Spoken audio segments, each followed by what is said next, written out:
All right, let's get started. So, hello everybody. Thank you very much for joining us on for KasaCon 2024's The Hidden Gems of Tokusatsu 2 presentation with your hosts, myself, Andres Perez, aka Kaiju Noir, and with my good friend here, Davis Madole, aka Titan Goji. So, last year we had produced a presentation featuring the hidden gems of Tokusatsu where we spotlighted a wide array of various tokusatsu media in the hopes of introducing more individuals, newcomers to the tokusatsu genre of filmmaking, with us being long-time fans of the genre. You know, of course, we grew up with stuff like Godzilla, Power Rangers, and we want to sort of open up a lot of people's eyes to the wide world of tokusatsu by focusing on the lesser known creations out there. So, Davis, how about you start things off with the slideshow? Sure thing. So, warning, just like last year, due to the vast militude of content in this beloved medium, we once again could not list every work that we wanted to highlight here. However, we hope this list does inspire you to take a deeper look into the realm of tokusatsu beyond the big heavy hitters, such as Godzilla, Ultraman, Kamen Rider, and Super Sentai. And yes, this also means that we Uh, will be finally be able to look at one of Davis's favorite movies, Gunhead. Stay tuned for that, folks. yes. All right. So, for those who are probably just hearing this term for the first time ever, what is tokusatsu exactly? It is a term that's used to refer to Japanese media that largely consists of special effects, which is what tokusatsu translates into. This can be suitmation, miniatures, pyrotechnics, so on and so forth. Here we have Godzilla, who was essentially the origin point of this huge subgenre of media, and below is Ultraman, the one who really brought it up to new heights. And to establish just what is considered the most mainstream of tokusatsu franchises, we have ourselves the four pillars of tokusatsu, that being Godzilla, which started out with the original 1954 film, going all the way up for the last 70 years up until the most recent film, Godzilla Minus One over in Japan, and Godzilla X Kong, the new empire here stateside in America. We also have Ultraman, a superhero franchise that started way back on television in 1966, continuing on to this very day, whom some of you might have also known from the most recent animated film, Ultraman Rising, exclusive to Netflix. Next up, we have Kamen Rider, a series started by legendary mangaka Shotaro Shinomori, creator of Cyborg 009 and such. Kamen Rider is another franchise that has gone on to this very day, even so far as getting adapted a few times in the West. Recently, we have had the Hideaki Anno movie, Shin Kamen Rider, which is probably the most mainstream Kamen Rider had gotten in recent years.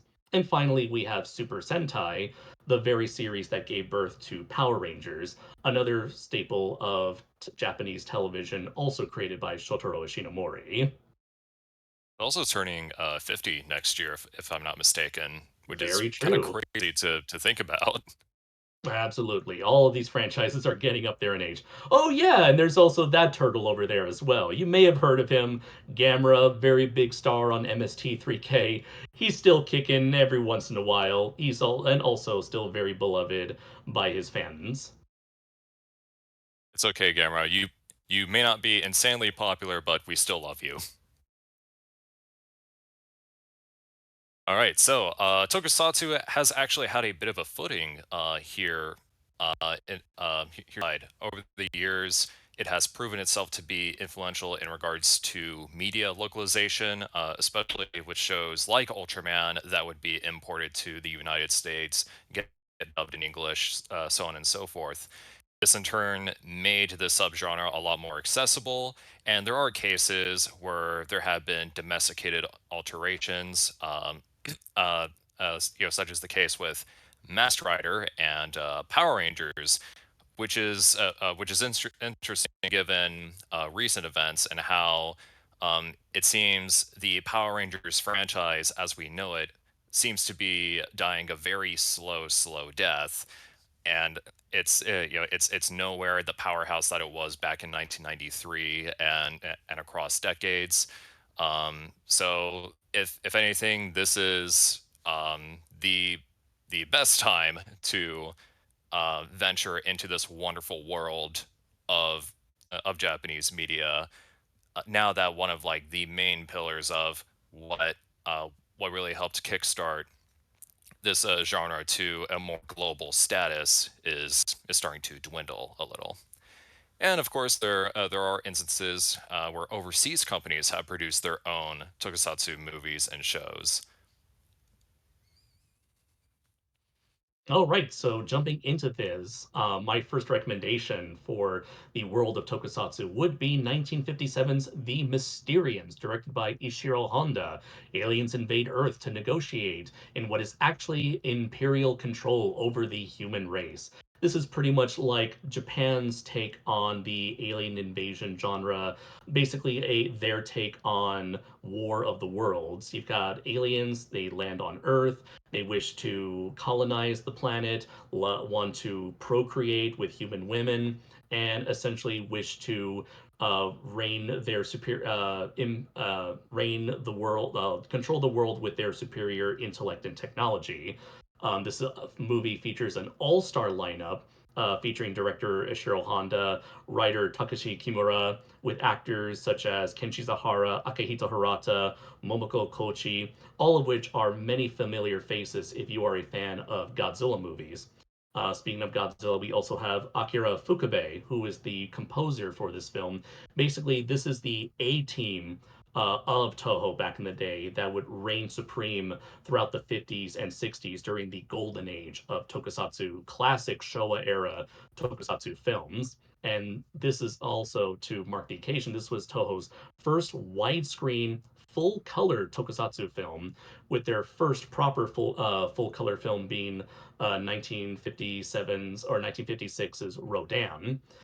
This movie also marks the first appearance of Mogura, which is the giant robot you see over on the left side of the screen, in a mixture of both a mole and a samurai. This robot would go on to appear in the Godzilla series in the 1994 film Godzilla versus Space Godzilla. Overall, it's very beautiful. It's loud. It's explosive.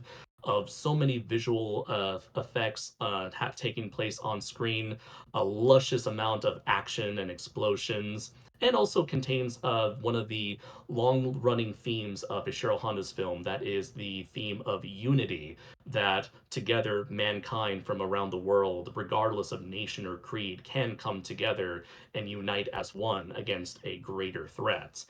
This is a theme that is very prevalent in a lot of Ishiro Honda's movies, a very optimistic, uplifting message that together we can do more than we could ever do apart.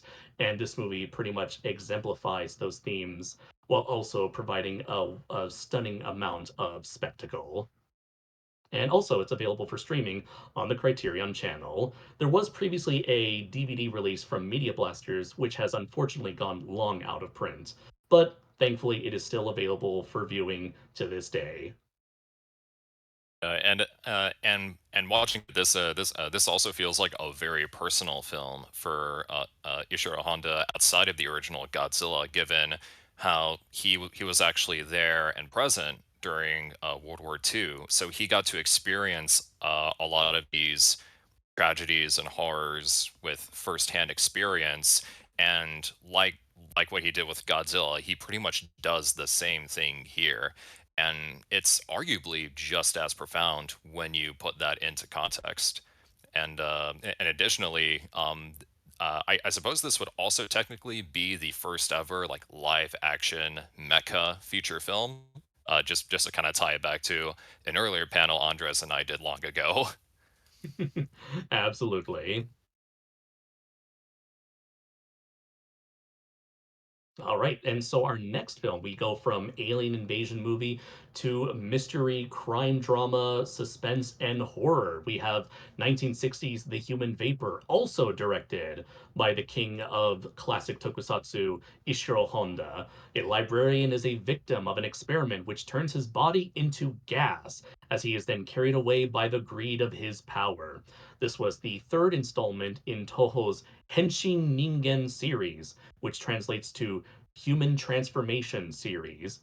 This is the third film that they made after both The Invisible Avenger and The H-Man. While The Invisible Avenger is more of a crime drama, The H-Man being more of a mystery horror film. This one sort of takes elements from both previous films to make a movie that is wrapped in mystery, where various robberies are taking place by an unknown assailant. Meanwhile, this one dancer is somehow gaining a lot of funding to kickstart her career.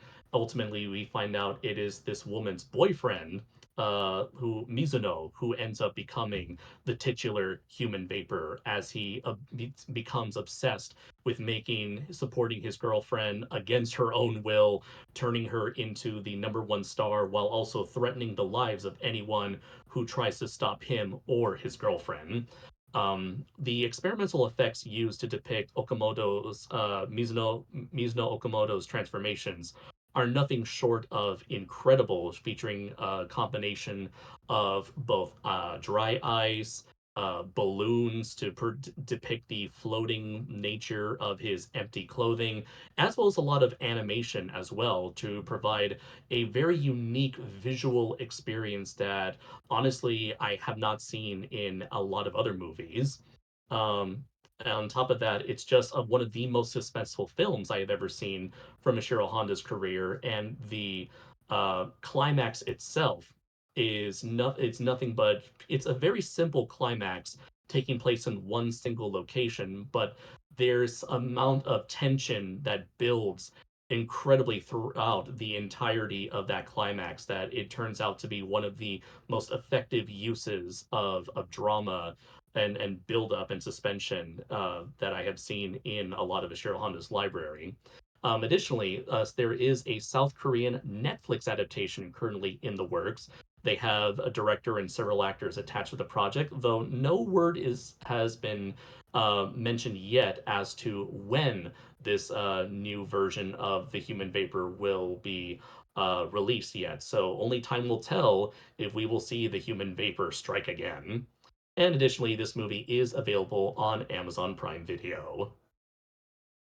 I, I believe the director behind Parasite the Gray is also behind the this upcoming Netflix adaptation, and while I've yet to see it, I have heard some really good things about Parasite the Gray, so that alone makes it something worth looking forward to in that regard.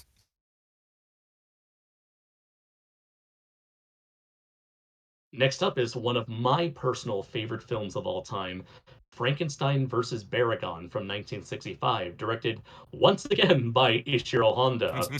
Heart of Frankenstein is I'm mutated. starting to notice a trend here. Well, what can I say? Ishiro Honda has made a ton of tokusatsu movies. He's pretty much the king of this genre, the originator of this genre, essentially, who helped pioneer this style of filmmaking. And so when looking at stuff outside of Godzilla, there's still a lot of work of Honda's that is still continues to be enjoyed by many to this day. So, yes, the heart of Frankenstein is mutated into a giant and battles a subterranean dinosaur. There may or may not be a giant octopus involved, which I will get into shortly. The concept itself was born from a pitch from Willis O'Brien, the animator behind King Kong, who wanted to do a movie called King Kong versus Frankenstein, later pitched as King Kong versus Prometheus. Eventually, his business partner, a film producer, went behind his back and tried to sell this idea to Toho, who later adapted it and turned it into God's King Kong versus Godzilla. Eventually, Toho was interested in revisiting the Frankenstein concept, started toying with the idea of a Frankenstein versus Godzilla movie before eventually removing Godzilla and replacing it with a brand new original creation specifically for this movie with the character of Baragon, a creature who would also, much like Mogura, be incorporated into the Godzilla franchise. And what you have here is a film that combines aspects of Toho's transforming human series with the kaiju genre. You have this tragic character of Frankenstein who was born from an irradiated heart that was transported over to Japan by Nazi Germany in the middle of World War II. And where did the heart end up? In the middle of Hiroshima, where of course the atomic bomb mutated it into becoming a new creature all on its own. And despite various humans wishing to help Frankenstein live a normal life, it is unfortunate that this tragic figure becomes the giant that he is known to be in the movie. And by the climax, he is forced to do battle against another creation, another misfit of nature in the form of Baragon. Interestingly enough, the movie all features an alternate ending that was made at the request of the American producers of this film, in which Frankenstein, after finishing off his fight with Baragon, does battle with a giant octopus that seemingly comes out of nowhere. Why was there a giant octopus in the middle of it? It's because the producer was a really big fan of the giant octopus sequence from King Kong versus Godzilla and said, I want that for this film as well. So for the American, for the international version of this film, they ultimately shot an alternate ending specifically for those international markets. And while we do have a movie, we had a DVD release featuring both endings from Media Blasters. It has since unfortunately gone out of print, but the movie is available for streaming on the Criterion channel. I can't say this enough how much I absolutely love this movie, given that it combines a lot of history, real life history, World War II history, with a lot of sci fi concepts, thrown in a bit a dash of horror. You got really great build up and drama with throughout this film. And on top of that, you just got it's a really cool look at how special effects are used to bring the Japanese countryside back to life through models and miniatures. And because I lived in the Japanese countryside for 6 years, I definitely have a lot of fondness for that countryside environment. And that's why this movie has since grown on me and how it has had like a bit of a personal connection. Also, there's this famous scene where Baragon is attacking a farm, eats a bunch of chickens, and goes after a horse, which is displayed by a wiggling prop. There's a funny behind the scenes story where at one point one of Honda's assistants asked him, "Isn't it better if we just spliced in footage of a real horse? It would look more real than his model." Ishiro Honda said, "Yeah, it probably would look more realistic, but it wouldn't be as fun." And it's that sort of creative drive and spirit and energy that is the reason why I love this movie. When you have someone behind the scenes who was wanted to just have as much fun as possible with this film. And yeah, major props to Eiji Tsuburaya, of course, who is the man who brought a lot of these special effects together for a lot of these films we have mentioned so far. And speaking of Subaraya, the Baragon suit that we see here would be used as the basis for a lot of kaiju in the currently ongoing Ultra series. In fact, we're still seeing some of those monsters to this day. Like two notable ones are Naranga and Gabora, who appeared all the way back in 1966 when the first show started, and Shin Ultraman from a couple years back. They decided to update and modernize those designs for that film. So not only is this one of the quintessential tokusatsu films of the 1960s, it's also one of the most influential in that regard. But about that giant octopus. Uh, all right, so we have the War of the Gargantuas, which also features the same giant octopus. Here we have two brother monsters. One devours, one destroys. one I'm sorry, one devours and destroys, one defends and protects, and then the two creatures battle for the fate of mankind. This is a loose sequel to Frankenstein versus Baragon. This is where that octopus comes in. It is implied that after the octopus killed Frankenstein in the previous film, Frankenstein's body had split into two different organisms. We each of them representing two halves of the same monster. We have Sanda, who's like this all powerful, like demented creature who's always feasting on animals and humankind, and we have Sanda, who has a great fondness for humans, as he understands their goodwill that they try to bestow on him. Basically, try to make him fit into society until he just grew too big for it. This was also the first cinematic appearance of maser cannons, which would be a major mainstay throughout the Godzilla series, as they would appear in uh, um, later films, especially the Heisei series and the Millennium series, like Godzilla against Mechagodzilla.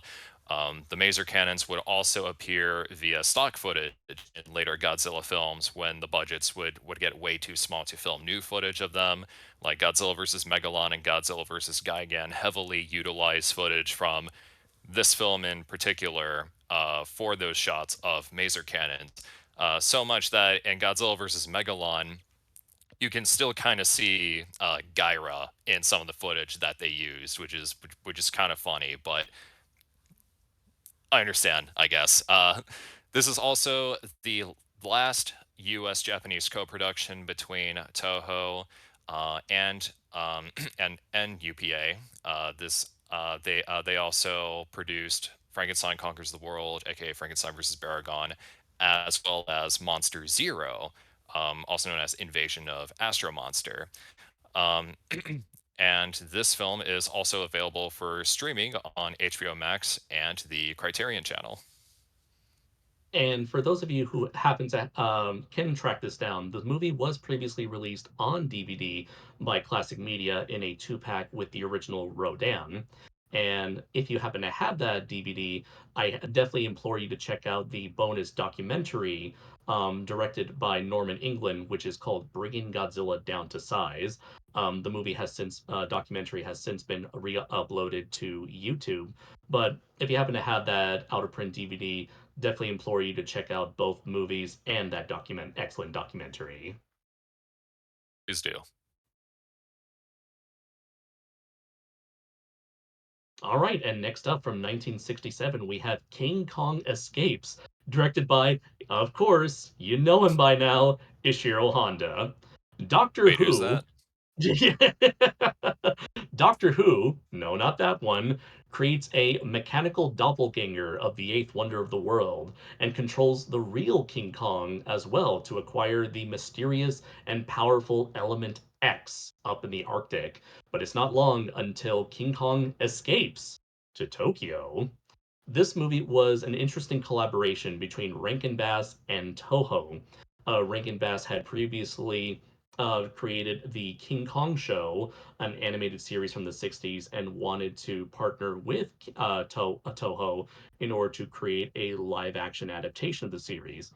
Their first pitch originally was Operation Robinson Crusoe King Kong versus Ebirah, which ultimately Toho picked up and retooled into a Godzilla movie and turned it into Godzilla versus the Sea Monster, aka Ebirah Horror of the Deep. So Rankin Bass's next attempt was to pitch an actual King Kong movie this time, featuring both Doctor Who and Mechanicong, the villains from the animated series.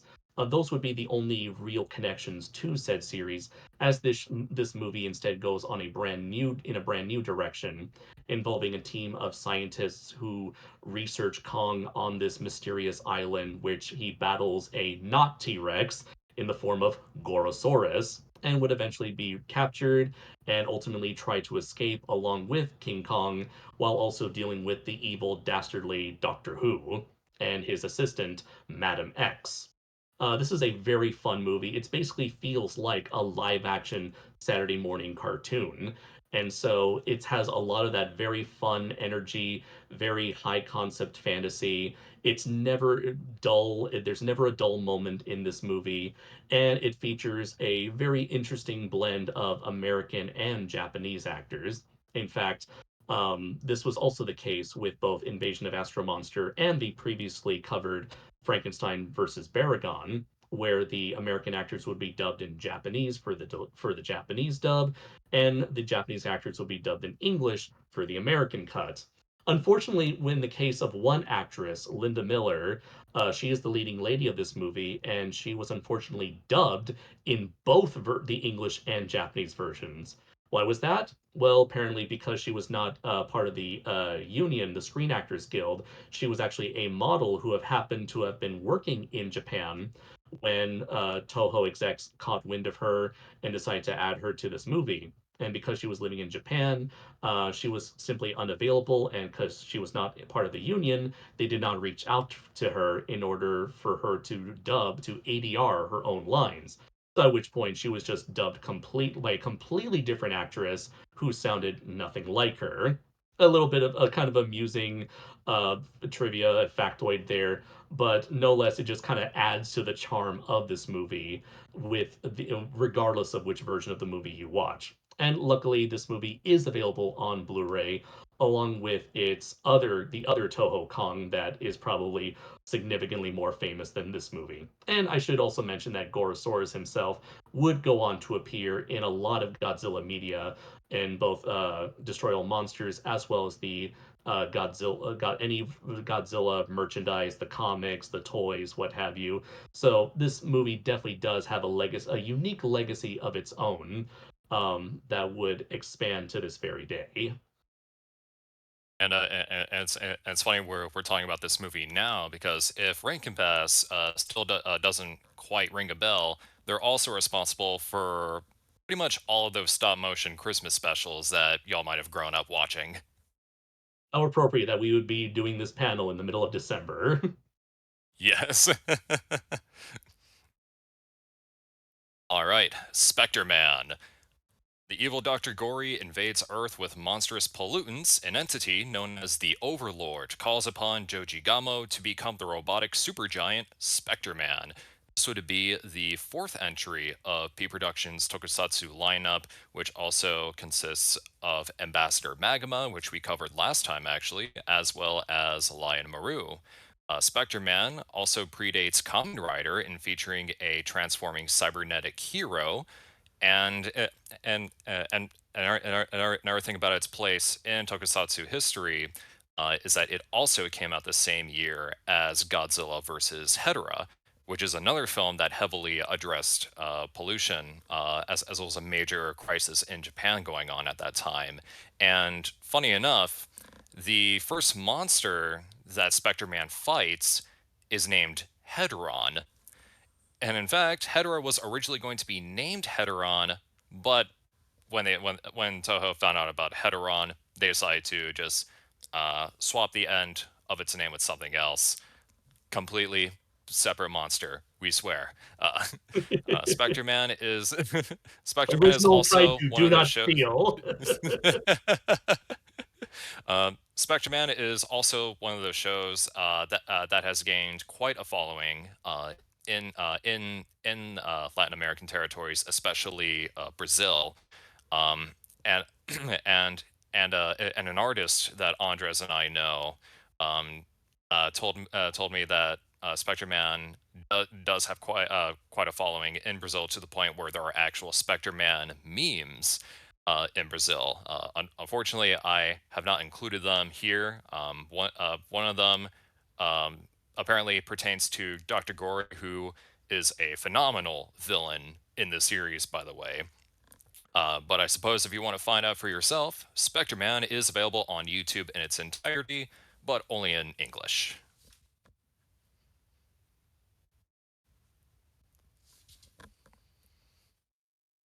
All right, now on to the television. Also, continuing from Spectre Man, we have another television hero that is Android Kikaider from 1972 to 1973. Dr. Komyoji creates an android to fight off the evil organization Dark, led by Dr. Gill. And in order to create this android, he develops a conscious circuit, the Gemini circuit, that gives him the ability to learn, to slowly become human, to eventually understand the complexities of the good and evil sides of mankind. Unfortunately, before he is able to finish his creation and give him the chance to become a proper human-like being, Dr. Komyoji is taken away, stolen by Dark. We are led to believe that he is dead for the time being, leading to Android Kikaider to eventually learn through his own experiences what it means to be truly human. This was one of Shotaro Ishinomori's favorite creations, especially concerning its design. Essentially, this was Ishinomori's take on Pinocchio, an artificial humanoid being who aspires to become a real boy, or in this case, learning to become human. And Ishinomori always was very proud of this particular design because he deemed it of more expressive, more symbolic than any design that he had previously created. With the character of Kikaider, he is half blue, half red, representing the duality of mankind, both its good and evil sides, both the light and the dark, its selfless and selfish, its benevolency and its cruelty. And it's through Kikaider's own journeys that is able to learn the complexities of the human emotion, that all humans are capable of good and evil decisions, and sort of creates a more morally gray sort type of tone, especially in the case of the manga. Things are, of course, much more lighthearted here with the television series from the 70s. Everything is more like uplifting. But there's also a lot of twists and turns. There are points when Kikaider's own allies are turned against him, when he is forced to make difficult decisions, especially in the case of how he confronts the villain Hakaider, a villain who has the brain of someone important to him. So, in such a way, in order to defeat Hakaider, he is forced to kill off the brain of the person that is deeply important to him. Speaking of which, Hakaider himself would go on to become an incredibly popular villain, going on to inspire countless rivals, most famously Proto Man from the Mega Man series. Which, if you watch enough Kikaider, you'll learn that Mega Man and Proto Man are essentially the video game versions of Kikaider and Hakaider.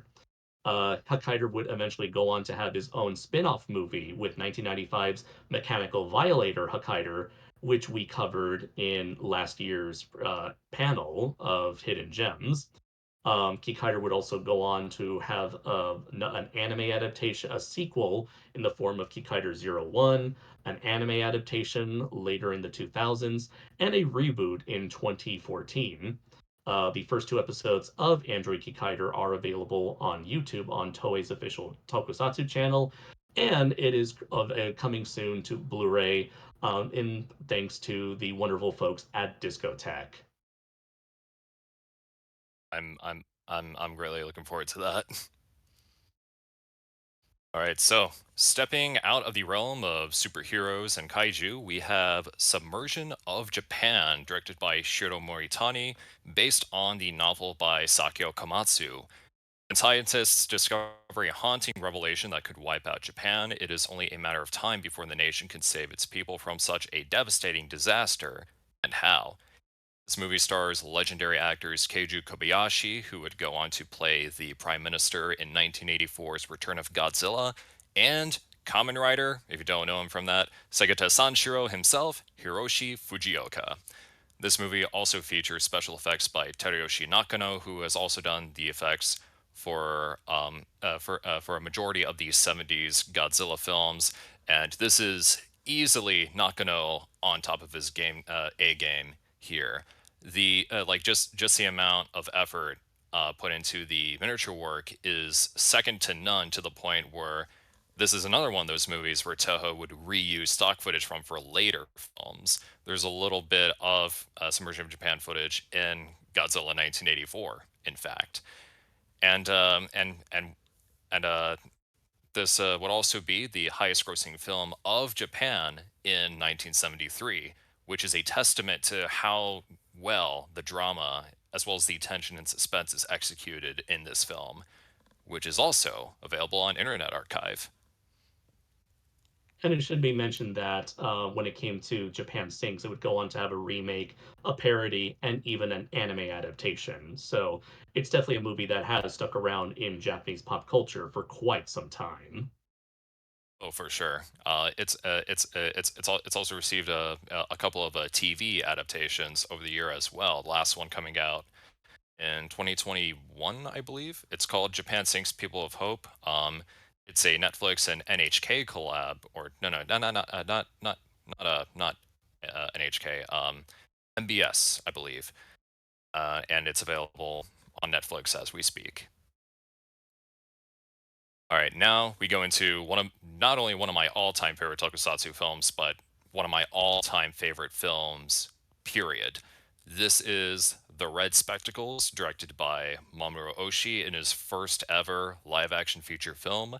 A former Panzerkampf returns from exile to reunite with his comrades, only to find that things are not what they seem.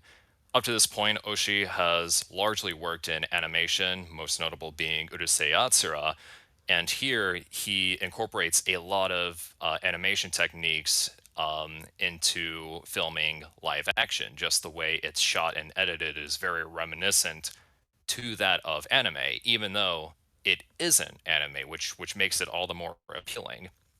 Speaking of which, this is also the first feature film in the Karabero saga. Um, I guarantee a lot of you who have seen Genro the Wolf Brigade may be looking at this picture thinking it's oddly familiar. You'd be surprised to find that Genro the Wolf Brigade is actually a prequel to The Red Spectacles, just set decades earlier. And this also features a ton of anime industry heavy hitters, such as Yutaka Izubuchi, who would do designs for Patlabor and Mobile Suit Gundam Char's Counterattack. In the image, you see Shigeru Chiba, who's had a phenomenal career up to this point. He's the narrator of Fists of the North Star. He's Megane and Urusei Yatsura, and he is also the Japanese voice of Beast Wars Megatron, which is funny because opposite of him is Tessho Genda, who's also had quite the career himself.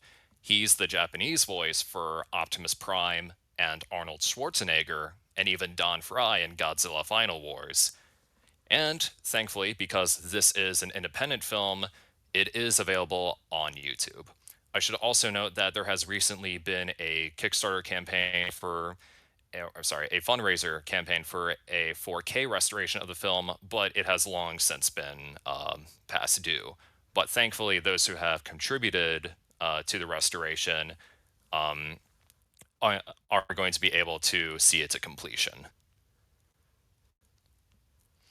And speaking of independent cinema, we have The Adventure of Denshu Kozo from '87, directed by very renowned filmmaker Shinya Tsukamoto. A boy with an electric pole sticking from his back is transported to a future overrun by cybernetic vampires. And of course, with it being Shinya Tsukamoto, it's just as insane as you think it is, if not more. This was one of his college film projects, which also comprises of a lot of people who he would continue to work with, especially Tomoe Taguchi, who you see to the very right of this photo here. And this is the precursor to Tetsuo the Iron Man. Just when you look at the overall aesthetic and how it mixes this weird blend of futuristic biomechanical weirdness, lack of term, that would very much be prevalent in Tetsuo the Iron Man, which this is one of the films that it is the origin point for. And this movie is also available on YouTube and Blu-ray as part of Arrow Video's Solid Metal Nightmares for Shinya Sakamoto's filmography. And up next is Cyber Ninja from 1988. If you guys were present during last year's Hidden Gems of Tokusatsu panel, you may know that both Davis and I are enormous fans of director Keita Amamiya. And while this wasn't the first project Keita Amamiya ever did, this was in actuality his first ever feature-length film that he directed. Whereas prior, he was a character designer as well as a director of various episodes of short TV films, as well as episodes of various Metal Heroes, Kamen Riders, and Super Sentai television shows. So, what we have here is an adaptation, a live action adaptation of the Sega Genesis game Mirai Ninja, featuring a man who is an individual who is part man, part machine. The titular hero battles his way to save a princess from a warlord set centuries into the future, yet some strikingly familiar to ancient Japan. What we have here is what something I like to call like a live action cyberpunk Samurai Jack. If you remember Samurai Jack from the 90s, early 2000s by Gendy Tartakovsky, Samurai Jack features a plenty of very like a significant blend of both cyberpunk and how do you say feudal Japan imagery, and that is showcased wonderfully here. You have a mix of old versus new, an old technology, new technology recontextualized as old school ninjas and samurais and warlords. And what we have here is a very simple movie. It's simple yet surprisingly effective. It's also sort of like Amamiya's take on Kamen Rider, where you have the protagonist Shiranui, who is robbed of his humanity. He's forced to become a cyborg, mindless cyborg slave for the villains, to which he ultimately escapes. Tries to fight the villains on his own, while also being persecuted by his former friends and allies, believing that he is no better than the very villains who are seeking to destroy the human race. But in turn, it is through his adventures with his comrades that he's able to eventually face off against his creators in an attempt to take back his humanity. This film also features the debut of suit actor Mizuho Yoshida, who will go on to be a suit actor not just for this movie, but for a lot of Keita Mamiya's projects, from Cyber Ninja to Zeram 2 to Tekoki Mikazuki, all the way to even 2001's Godzilla, playing Godzilla himself in the film GMK. So it is really cool to see this movie as it's sort of like the origin point for a lot of Keita Mamiya's tropes and visual thematic narrative themes that would go on to remain constant throughout his career. That sort of cyber biopunk aesthetic, a lot of his emphasis on visual storytelling, a lot of the synthesizer type music, a lot heavy use of like feudal Japan, samurai like modernized samurai like stories. So it's very interesting to watch this, not just as a fan of Keita Mamiya, but also as a fan of cyberpunk action stories. This movie show has a wide array for honestly for a TV movie. It is surprisingly ambitious with just how much is a visual, how many visuals are on display in terms of fight choreography, costuming, animation, model works, practical effects, a lot of it. It's very much so like can tell you that this man can do a lot with very little, and it's no wonder how he would go on to have the career that he ended up having in the decades to come. And speaking of Keita Amamiya, we have Mobile Cop Giban from Toei. After an attack from the criminal syndicate Byron, a detective is rebuilt into a crime-fighting robot. This is the eighth entry in Toei's Metal Hero series, which includes Space Sheriff Gavan, which we touched upon in last year's Hidden Gems panel. There's also Cherivan, Spielbahn, um, yeah, like a whole sleuth of these robotic superheroes who who fight for justice. This combines elements of RoboCop, 8 Man, and Robot Detective K. Again, kind of just also kind of touching back on Kamen Rider, where we have a protagonist whose humanity was essentially stripped to them, as the last remainder of what they carry is put into a robotic body. Especially with that RoboCop comparison, because you'll see that Keita Amamiya really liked RoboCop. I mean, you have the plot written down right there. That's RoboCop. And much like Gavon and a good handful of the other Metal Hero series, this is also available on Blu-ray too.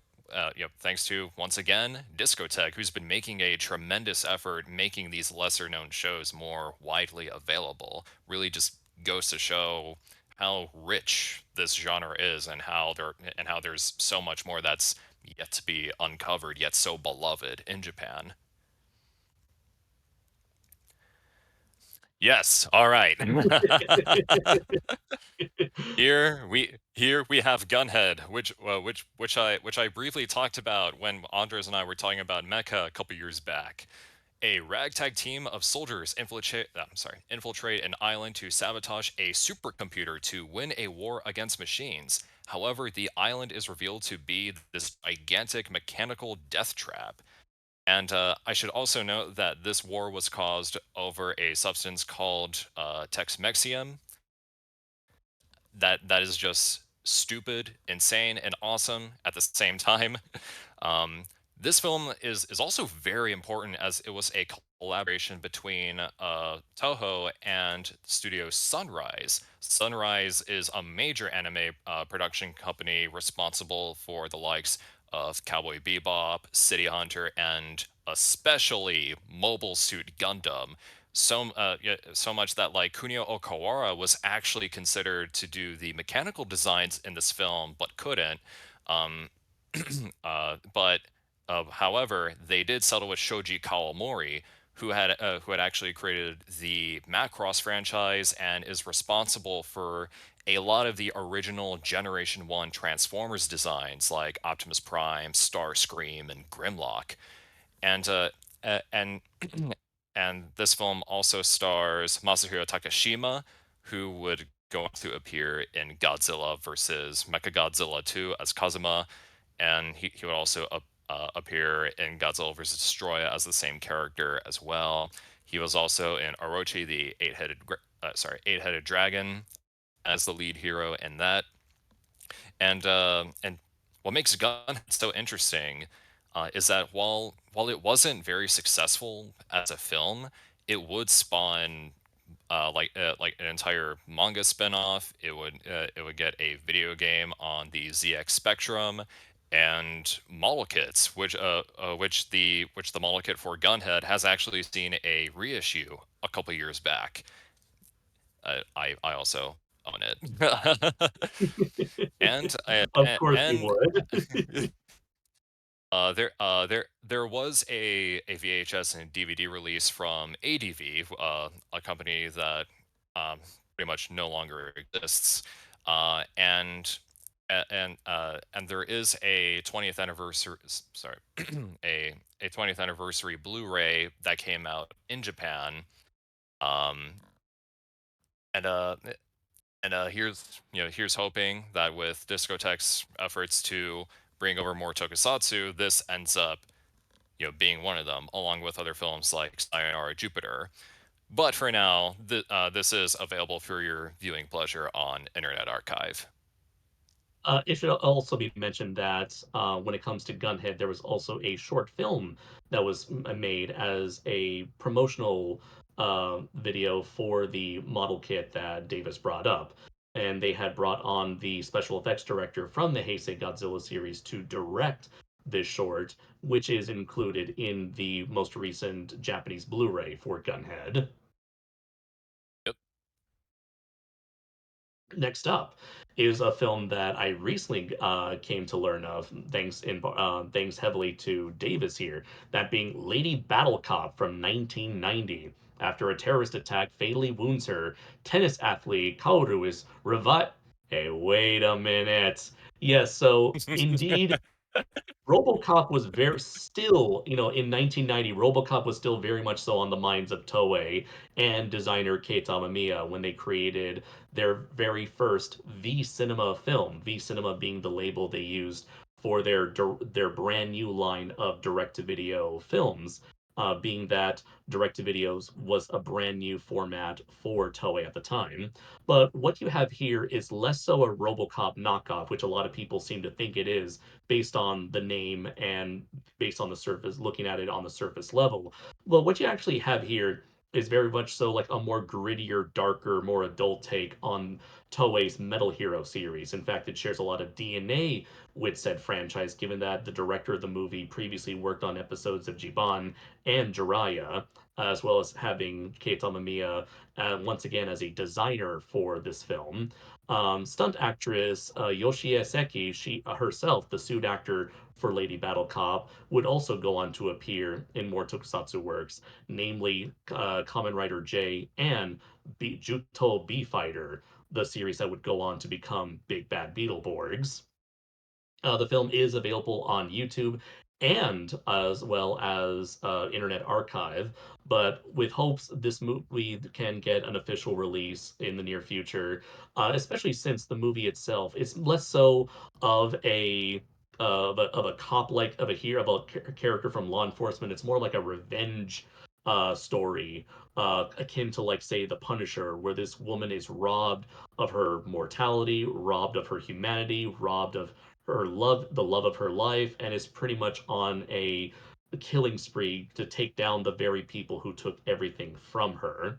Meanwhile, you got a sidekick who is on seemingly on steroids. You got a lot of like graphic violence, a lot of bloodshed, crazy and unique and inventive fight scenes. Again, for a direct-to-video film, this movie pulls out all the stops to provide a very fun, over the top, bombastic experience. All right, I see we're a little bit short on time, so let's just kind of blast through these. Speaking of some gritty tokusatsu, we have Guyver Dark Hero, directed by Steve Wang. Sean is merged with an alien bioweapon. He struggles to control its power and stumbles upon a new alien conspiracy from the Kronos Corporation. This is based on the Yoshiki Takaya manga Bio Booster Armor Guyver, which has received its own fair share of anime adaptations. This also stars David Hayter, also known as Solid Snake, with stunts by Koichi Sakamoto, who would go on to do special effects work for the Ultra series. This film is also the origin of the famous Guyver kick, which is when a character jumps up in the air, does a fake high kick, only to follow it with a lower real kick behind. And Steve Wang directed this as a way to apologize for the first movie, as there was a lot of executive meddling with the first live action Guyver film. Uh, to where like last minute they decided to make it a kids movie. Um, that first Guyver film did receive a 4K release, but thankfully Guyver 2 or Guyver Dark Hero is available on DVD. And here's another one of my favorites. We have Electric Dragon 80,000 volts from Gakuryu Ishii, also known as Sogo Ishii. A high voltage feud is formed between a punk guitarist and a Buddhist who are both strengthened by electricity. What also makes this one notable is that it stars Tadanobu Asano, who some of you may recognize from the Thor films, or Raiden from the new Mortal Kombat reboot, as well as actor Masatoshi Nagase. Funny enough, this as a way to promote the film, this film did receive toys from Takara's Microman line of action figures, which was spawned from their Henshin Cyborg line of action figures, which then spawned Cyclone, which then spawned Transformers. Okay, I'm getting a little too carried away. And this was also released on Blu-ray thanks to Discotech. And to bring this up into the 2010s, we have Giant God Warrior appears in Tokyo.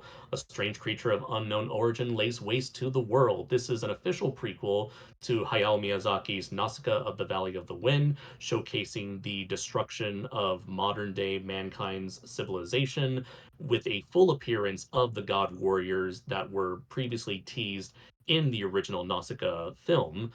This is also a collaboration between Studio Ghibli and Studio Kara, which means that yes, this is essentially a Ghibli movie made by the people behind Evangelion, with director Shinji Higuchi at the helm, along with screenplay by Hideaki Anno himself.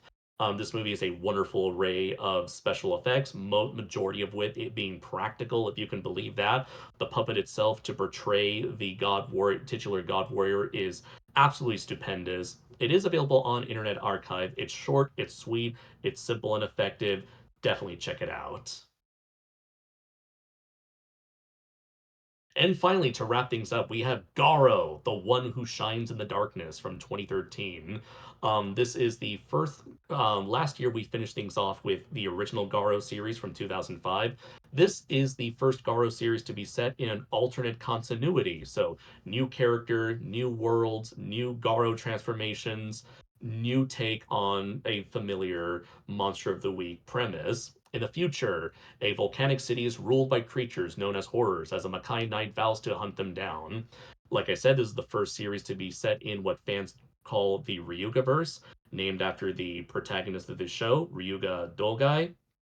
It's the first Garo series to use primarily CGI for 99% of the protagonist's suits, and was a show that received enough success that it would continue in the form of sequel series, movies, and spin-offs. The show has yet to receive an official release in America, but is easily available on Internet Archive.